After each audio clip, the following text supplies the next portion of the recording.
Hi friends, మన last వీడియోలో core muscles యొక్క ఇంపార్టెన్స్ గురించి తెలుసుకున్నాం. ఈ వీడియోలో మన కోర్ స్ట్రెంత్ని బెటర్గా ఎలా బిల్డ్ చేయాలో తెలుసుకుందాం. కోర్ స్ట్రెంత్ బిల్డ్ చేయడానికి ప్లాంక్స్, లోడెడ్ క్యారీస్, అలాగే యానిమల్ ఫ్లోస్ ఇలా చాలా టైప్ ఆఫ్ ఎక్సర్సైజెస్ ఉన్నాయి. బట్ ఒకవేళ మీరు బిగినర్ అయితే కనుక ఇవి కొంచెం ఎఫెక్టివ్ ఎక్సర్సైజెస్.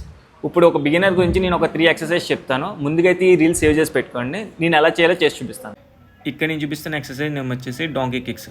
ఈ ఎక్సర్సైజ్లో రిస్క్ ఆఫ్ ఇంజరీ కూడా తక్కువ అండ్ బిగినర్స్కి ఇది బెస్ట్ స్టార్ట్ అనే చెప్పచ్చు. ఈ ఎక్సర్సైజ్లో మీ కోర్ స్టెబిలిటీ అండ్ గ్రూ స్ట్రెంత్ కూడా ఇంప్రూవ్మెంట్ అవుతుంది. ఇక్కడ నేను చూపించి ఈ ఎక్సర్సైజ్ నేమ్ వచ్చేసి బర్డ్ డాగ్. ఈ ఎక్సర్సైజ్లో మీ కోఆర్డినేషన్ అండ్ బ్యాలెన్స్ అనేది ఇంప్రూవ్మెంట్ అవుతుంది. ఇంకా లాస్ట్ ఎక్సర్సైజ్ డెడ్ బగ్. ఈ ఎక్సర్సైజ్ సూపర్ ఎఫెక్టివ్ ఎక్సర్సైజ్ అని చెప్పచ్చు మీ కోర్ స్ట్రెంత్ బిల్డ్ చేయడానికి. ఇక్కడ నేను చూపించి 3 ఎక్సర్సైజెస్ స్లో అండ్ కంట్రోల్డ్గా చేయండి.